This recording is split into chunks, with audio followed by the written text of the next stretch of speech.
जी sir, नमस्कार। और एक बार पुनः मैं डॉक्टर ओमकार साहू आप सबके बीच में एक नए छंद को लेकर, एक नई विधा को लेकर आप सबके बीच में उपस्थित हूँ। जैसा कि भिन्न भिन्न छंदों की एक श्रेणी हम सब बनाते जा रहे हैं और उस पर यथासंभव प्रकाश डालने का कार्य जारी है। हिंदी को सहजता और सरलता प्रदान करने की श्रेणी में एक और प्रयास लेकर आप सबके बीच में उपस्थित हूँ। आज एक नया छंद जिसे हम कुंडलियां छंद के नाम से जानते हैं। कुंडलियां नाम से बहुत स्पष्ट है। कुंडलियां अर्थात किसी भी चीज का बार बार दोहराव, कुंडल बनाना। कुंडल मतलब किसी भी चीज को बार बार लपेटना। वो जैसे इस प्रकार से महसूस होता है जैसे कोई चीज एक ही पथ पर बार बार उसकी आवृत्ति हो रही है। ठीक उसी प्रकार से छंदों में भी होता है।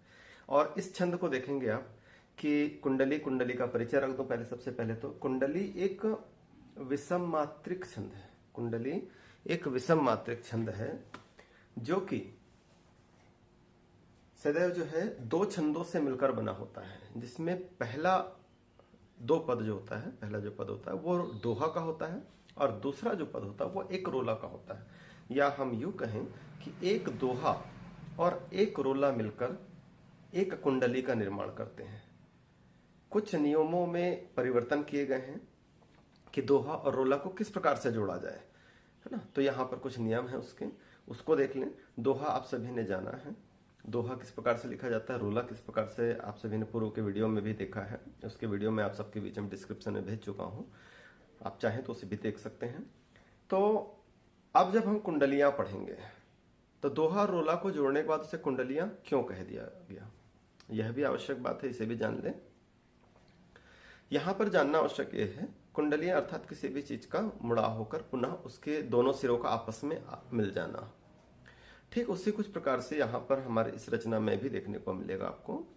पहली दो पंक्तियां दोहा की होगी और इसका पहला शर्त होता है कि जहां पर दोहा का जो चौथा चरण होता है, इसका जो चौथा चरण होता है वह रोला का पहला चरण होता है। इसकी आवश्यक शर्तें कुछ हैं, उस शर्तों पर अपन बात करेंगे। आप सभी सुनते जाएंगे इसे और ध्यान से इसे आत्मसात भी करेंगे।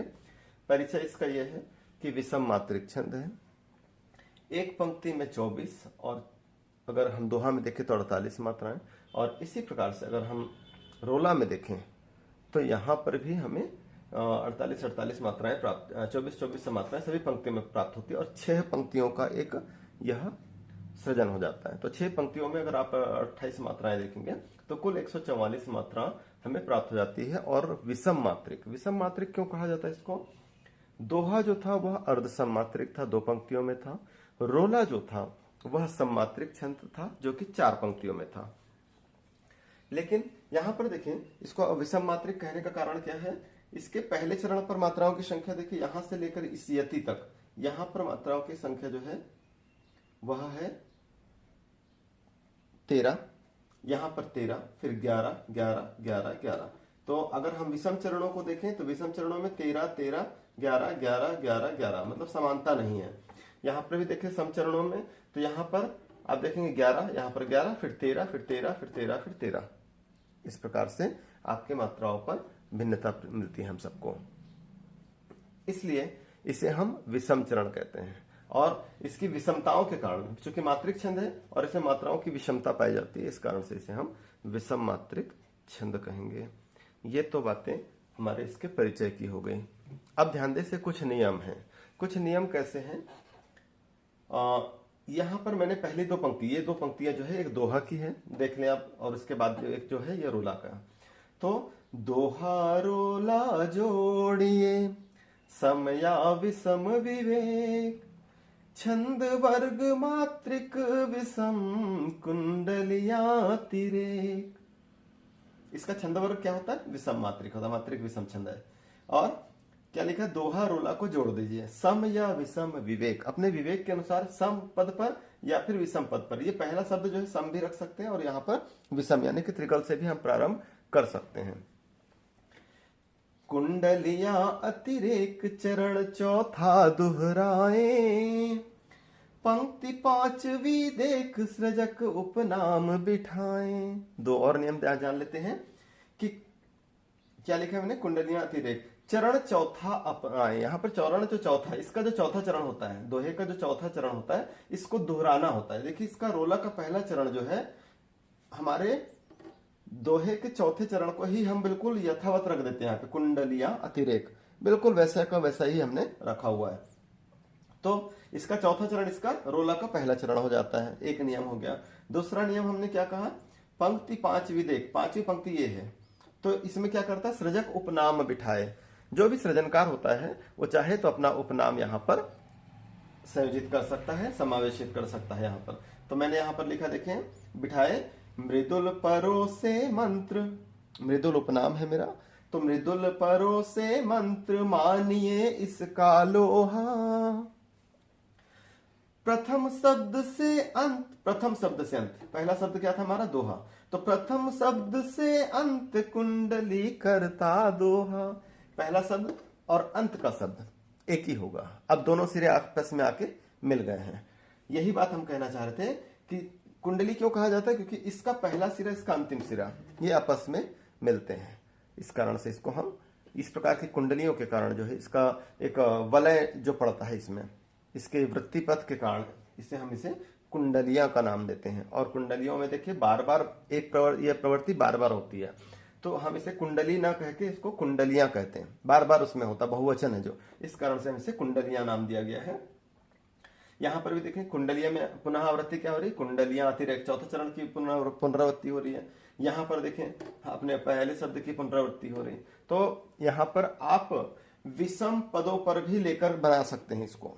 ध्यान दीजिए, मैंने यहाँ पर दोहा एक शब्द लेकर बनाया है, अभी ऐसे बना है, 4 4 2 1 2, इस प्रकार से मेरा सृजन था यहाँ पर दोहे का, है ना। तो यहाँ पर भी मैंने 4 रखा। अगर यही सृजन ऐसे होता, त्रिकल मात्रा पर रखता मैं, तो त्रिकल मात्रा पर अगर रखा होता तो यहाँ मुझे पंचकल रखना पड़ता, और पंचकल भी कैसा, यगण।